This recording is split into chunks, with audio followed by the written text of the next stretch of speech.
bahwa masih ada dokumen-dokumen yang dibutuhkan baik dari Kejaksaan Agung maupun dari Mabes Polri, terutama yang Interpol ya. Jadi ada mesti dua atau tiga dokumen yang dibutuhkan. Nah karena itu Direktur OPHI saya sudah tugaskan untuk secepatnya berkoordinasi dan saya pikir sudah berjalan antara kementerian lembaga. Ini bukan pertama kali, ini sebenarnya sudah berlangsung lama, tetapi karena ada perubahan nomenklatur Kementerian Hukum, maka dilakukan penyempurnaan. Karena itu harusnya nanti kepada semua pimpinan lembaga, baik kementerian maupun lembaga negara, itu karena kita saling membutuhkan, ruang lingkupnya masing-masing ada hak dan kewajiban, tetapi intinya ruang lingkup kerjasama itu adalah bagaimana kemudian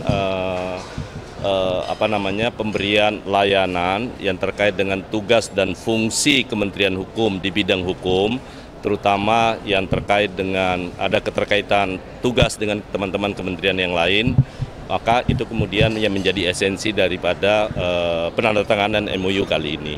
Sekalipun juga tetap ada MOU yang kita tanda tangani bersama dengan bank-bank himbara, tapi itu lebih terkait dengan layanan mereka kepada seluruh kementerian hukum ya, terutama soal gaji dan lain-lain sebagainya. Nah karena itu kami berharap mudah-mudahan dengan penandatanganan kesepahaman kali ini itu bisa meningkatkan sinergitas antara kementerian lembaga termasuk Kementerian Hukum. Kementerian Hukum akan memberikan layanan yang terbaik, terutama yang berkaitan dengan baik itu informasi, data, atau apapun yang dibutuhkan. Seperti umpamanya, Kejaksaan Agung, kami punya di sini otoritas pusat yang terkait dengan ekstradisi dan MLA. Kalau kemudian nanti ada sesuatu hal yang butuh ekstradisi di negara-negara sahabat, maka tentu kejaksaan pasti akan meminta kepada Kementerian Hukum untuk melakukan itu. Itu kira-kira salah satu contohnya. Esensi materi muatannya nanti masing-masing ke Pak Sekjen ya. Selama ini sinergitas apa yang belum dilakukan oleh Kementerian Hukum gitu? Semuanya sudah, cuman problemnya kan terjadi perubahan nomenklatur. Yang kedua, dulu kita masih memberikan layanan kalau dia membutuhkan terkait dengan imigrasi.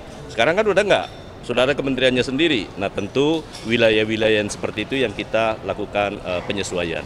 Pak, Buron Paulus Thanos kan baru saja ditangkap di Singapura. Nah nanti prosesi dari yang bersangkutan. Permohonan dari Kejaksaan Agung kami sudah terima.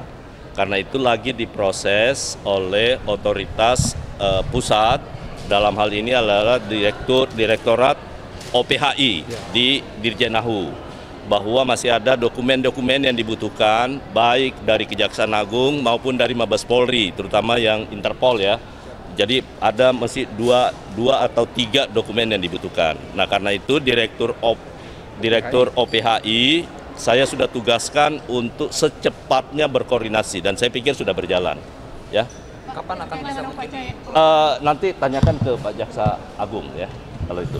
Upaya dari Kementerian Hukum ini Pak untuk mencegah dan juga memberantas korupsi, terlebih kan tadi juga ada nota penandatanganan KPK dan lembaga penyelenggara. Tadi saya sudah sampaikan bahwa nanti ke depan layanan kita by digital semua.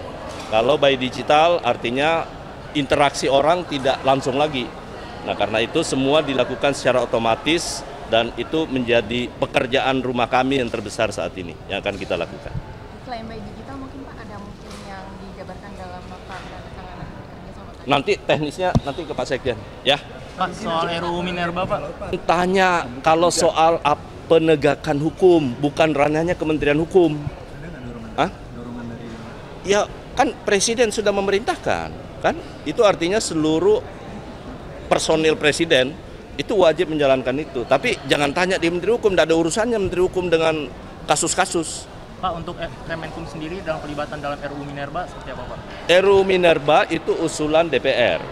Ya kan kami menunggu, kemarin sudah di paripurna, tapi kan leading sektornya bukan Menteri Hukum, Menteri SDM nanti. Kalau pasti nanti dalam penyusunan DIM, nanti Kementerian Hukum pasti dilibatkan. Seperti apa Pak misalnya? Ya kan menyusun DIM kan. untuk harmonisasi terkait dengan peraturan perundang-undangan yang lain yang diusulkan, mana yang merupakan putusan Mahkamah Konstitusi, kan harus semua kita selaraskan.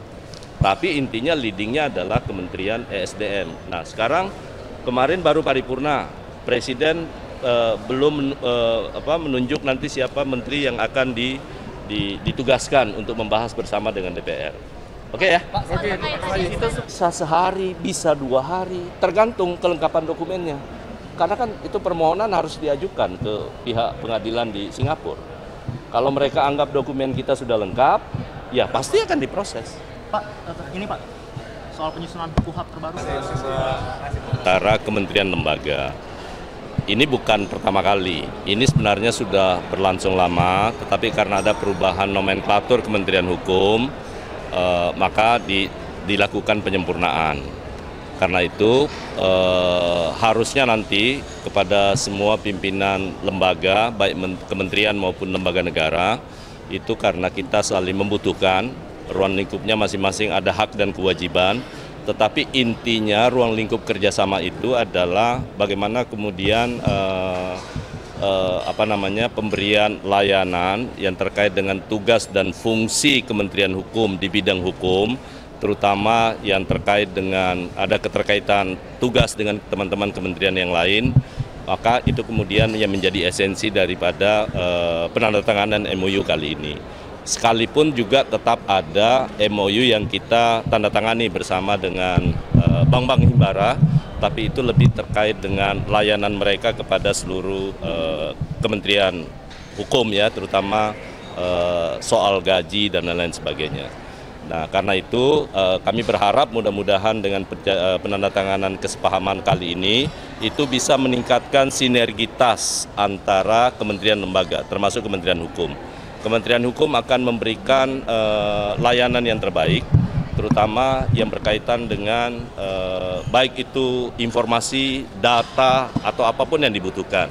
Seperti umpamanya, Kejaksaan Agung, kami punya di sini otoritas pusat yang terkait dengan ekstradisi dan MLA.